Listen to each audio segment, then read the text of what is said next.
Good morning, students. Today we are going to study chapter 10, The Beggar. What indeed the beggar, Lushkov, to change his ways? Let us read and find out. तो किसने compel किया बेगर को कि उसका तरीका जो life को जीने का था वो चेंज हो गया? Let us study in this chapter beggar. तो बेटा ये होता है कि जनरली बेगर्स का क्या होता है, वो काम करना नहीं चाहते और उनको एक आदत होती है, एक हैबिट होती है कि उन्हें ये काम इजी लगता है बैठ के बैगिंग करना. क्लियर?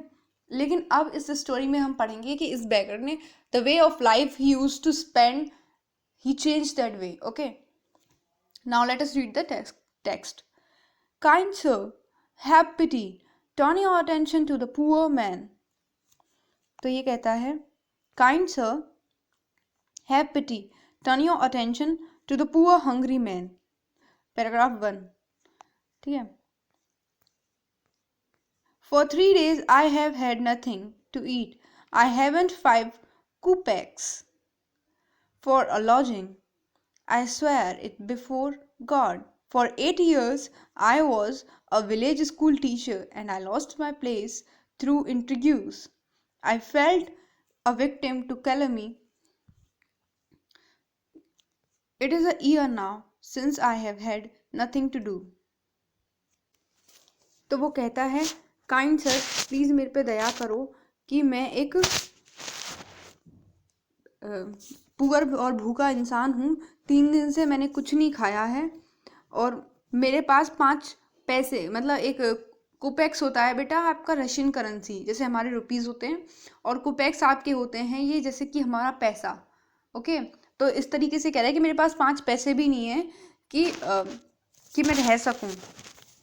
ठीक है, मेरी सर्वाइवल के लिए मैं भगवान के सामने कसम खाता हूँ कि 8 साल तक मैं एक गांव में स्कूल टीचर था और फिर मैंने अपना वो जगह मुझे छोड़नी पड़ी क्योंकि मेरे साथ बहुत सारे षड्यंत्र इंट्रोड्यूस होने लगे, कॉन्स्पिरेसीज होने लगी.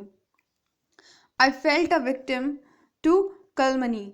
कलमनी मतलब डिफेमेटरी, मेरे को बदनाम किया गया. It is a year now since I have had nothing to do. और अब पूरा 1 साल होने जा रहा है, मेरे पास कोई काम नहीं है.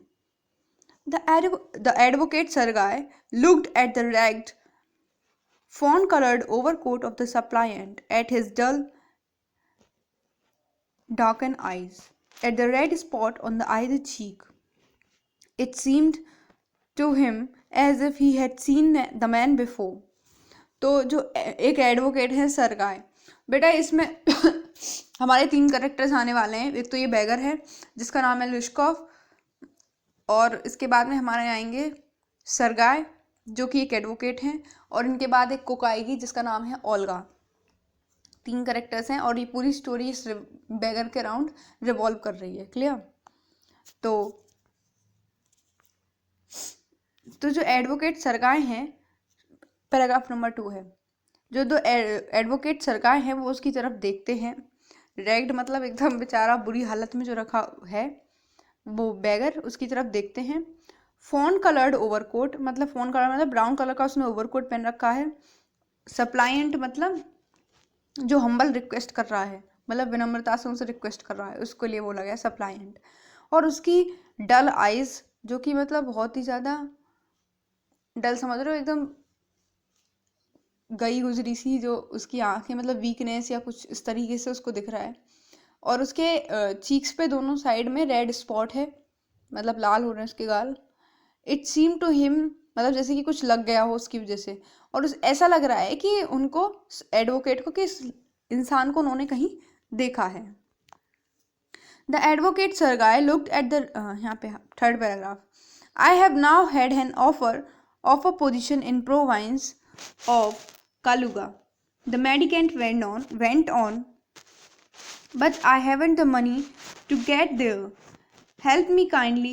I am ashamed to ask, but I am obliged to by circumstances. तो बोला है कि I have had now an offer of a position in the province state of Kaluga. बोला कि मेरे पास एक काम का ऑफर आया है. कहाँ? प्रोविंस का मतलब होता है स्टेट, एक स्टेट है कालुगा, वहाँ से. तो द मेडिकेंट बेगर कहता है, बट मेरे पास कुछ पैसे नहीं है, प्लीज़ मेरी हेल्प करो और मुझे मैं बहुत शेम फील होता है जब मैं पूछता हूँ, पर क्या करूँ, मेरे को ऐसे सर्कमस्टांसेस मेरी लाइफ में आ गए हैं कि मेरे को भीख मांगनी पड़ रही है। Sergei's eyes fell on the man's overshoes, one of which was high and the other low. He suddenly remembered something. तो जो सरगाई एडवोकेट है, फिर उसकी जो आंखें हैं उसके शूज़ पे पड़ती हैं। तो लो एंड हाई का मतलब है कि एक तो शूज़ बड़ा होता है, एक छोटा होता है। तो सडनली उसे कुछ याद आता है, तो वो कहता है, look here, it seem to me I met you the day before yesterday in the Sadovaya street. तो बोलता, देखो मुझे ऐसा लग रहा है कि मैं तुमसे मिला हूँ परसों। मतलब डे बिफोर यस्टरडे से मतलब है जो बीता हुआ दिन है उससे एक दिन पहले, कि मुझे ऐसा लग रहा है कि मैं परसों तुमसे मिला हूँ सवोदा सदोव्या स्ट्रीट में। He said, but you told me that you were a student who had been expelled, not a village school teacher. Do you remember? Expelled का मतलब है रेस्ट्रिकेट, मतलब बाहर निकाल देना। पर तुमने मुझसे तब कहा था कि तुम एक स्टूडेंट हो, तुम्हें स्कूल से निकाल दिया गया है, तुम एक विलेज टीचर नहीं हो। याद आया कुछ तुम्हें? No no, not that be so, murmured the beggar. Taken aback, I am a village school teacher. If you like, I can show you my papers. तो वो बोलता है कि नहीं नहीं, वो धीरे से मरमर करता है, यानी ममल्ड मतलब मरमर करना, बड़बड़ा मतलब बहुत धीरे से कुछ कहना, और अपने वर्ड्स टेकन अबैक थोड़ा सा हेजिटेट होता है पर बोलता है कि नहीं, मैं विलेज स्कूल टीचर हूँ, और अगर तुम चाहते हो तो मैं तुम्हें अपने पेपर शो कर सकता हूँ। तो फिर बोलता है कि I have done with lying. I have done with lying. You call yourself a student and even told me that you have been expelled for what you had been expelled. Don't you remember? Sergei flushed and turned from the ragged creature with an expression of disgust. तो last paragraph तो बोलता है कि बस बहुत हो गया तेरे झूठ से मेरा अब हो गया है, अब तू और झूठ मत बोल। कभी तो तू अपने आप को एक स्टूडेंट बताता है, और तूने मेरे को ये भी बताया था कि तुझे वहाँ से रेस्ट्रिकेट क्यों किया गया था, तुझे याद, डोंट यू रिमेंबर, तुम्हें याद नहीं है? तो जो सरगाई है वो वहाँ से चला जाता है। रैग्ड क्रिएचर मतलब जो कि बुरी हालत में वहाँ पे था, मतलब रैग्ड मतलब गंदा वगैरह टाइप में, एक डर्टी अपीयरेंस था ना उसका। तो और एकदम डिस्गस्ट, मतलब जैसे डिसअप्रूवल होता है ना किसी चीज़ से कि चल भाई तू हट यहाँ से, इस तरीके से वो वहाँ से turn away from the bagger, उसकी तरफ से मुड़ जाते हैं। This dishonesty, my dear sir, he cried angrily. नहीं, this is dishonesty, my dear sir, he cried angrily. This is swindling. I shall send the police for you, damn you. तो इधर bagger बोलता है उसे कि ये तो गलत बात है सर, और वो मतलब बहुत गुस्से से बोलता है उससे। तो बोलता है दिस इज स्विंडलिंग। स्विंडलिंग का मतलब है कि किसी, वो बोलता है दिस इज स्विंडलिंग मतलब तुम हमें ठगना चाहते हो। बोलता ठीक है, मैं तेरे लिए पुलिस भेजता हूँ, अभी रुक जा तू। Damn you sir, he sad, laying his head on his heart, the fact is I was lying, I am neither a student nor a school teacher, all that was fiction. Formerly I sang in a Russian choir. I was sent away for drunkenness. But what else I can do? Can I do?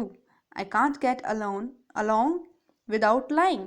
No one will give me anything when I tell the truth. What can I do? तो वो बोलता है कि ठीक है sir, रुकिए, अपना जो हाथ है वो अपने दिल पे रख लेता है, वो हर्ट पे।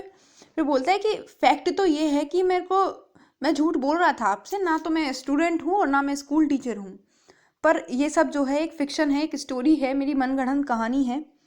मैं पहले एक रशियन क्वायर में, मतलब रशिया का स्क्वायर होता है सिंगिंग ग्रुप, मैं उसमें गाना गाता था, लेकिन मेरी बहुत ज़्यादा ड्रिंक करने वाली हैबिट की वजह से उन्होंने मुझे वहाँ से निकाल दिया। पर फिर मैं करता क्या बताओ, बिना झूठ बोले तो मेरा काम भी नहीं चलता। अगर मैं किसी से कहूँ कि मेरे को पीने की वजह से किसी क्वायर में निकाल दिया तो कोई मुझे भीख भी नहीं देगा। तो अगर मैं सच बोलता तो when I tell the truth, तो मैं क्या करता? What can I do? You ask what can you do, he cried the Sergei coming close to him. तो जो एडवोकेट है उसके पास में आता है कि क्या कर सकते हो तुम? तुम ये पूछ रहे हो कि तुम क्या कर सकते हो, work, that's what you can do, you must work. तो फिर वो बोलते हैं काम, ये वो है जो तुम कर सकते हो, काम कर सकते हो तुम। Work, yes I know that myself, but where can I find work, how would you like to chop wood for me. तो वो कहता है वर्क, हाँ बिल्कुल आई नो, मैं खुद ये चाहता हूँ कि हाँ मुझे पता है कि मैं काम कर सकता हूँ, पर मैं कहाँ मेरे को काम मिलेगा। तो बोलता है कि कैसा रहेगा कि अगर तुम मेरे साथ चलो और वुड काटो वहाँ पे। चॉप मतलब जो छोटे छोटे पीसेस करते हैं ना वुड के, उसको बोलते हैं कि लकड़ी काटो मेरे लिए, चलो। तो फिर वो बोलता है कि I wouldn't refuse to do that, but in these days even skilled wood cutters find themselves sitting without bread. तो बोलता है कि हाँ बिल्कुल मैं रिफ्यूज़ नहीं करूँगा, पर आजकल के दिनों में जो इवन स्किल वुड कटर हैं, जो बहुत निपुण हैं इस काम में, वो भी विदाउट ब्रेड मतलब बिना जो आपको रोजगार होता है उसके बिना बैठे हैं। विदाउट ब्रेड से मतलब है बिना पैसे के, बिना काम धंधे के बैठे हैं। तो विल यू कम। तो फिर वो बोलता है कि उससे बोलता है कि will you come and chop wood for me. तो उससे बोलता है कि तुम मेरे साथ आओगे, मेरे लिए मेरी लकड़ी काटोगे मेरे लिए। तो बोलता है यस सर आई विल, हाँ बिल्कुल मैं करूँगा।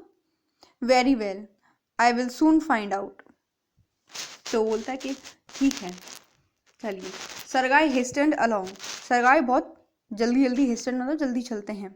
रबिंग हिज हैंड्स, अपने हाथों को रब कर रहे होते हैं, और अपनी कुक से कहते हैं किचन के बाहर से कि Olga, he said, take this gentleman to the wood shed and let him chop wood. इस जेंटलमैन को वुड शेड में ले जाओ हमारी में, और उसको लकड़ी काटने का काम दे दो। ठीक है, इसके बाद का हम कल पढ़ते हैं।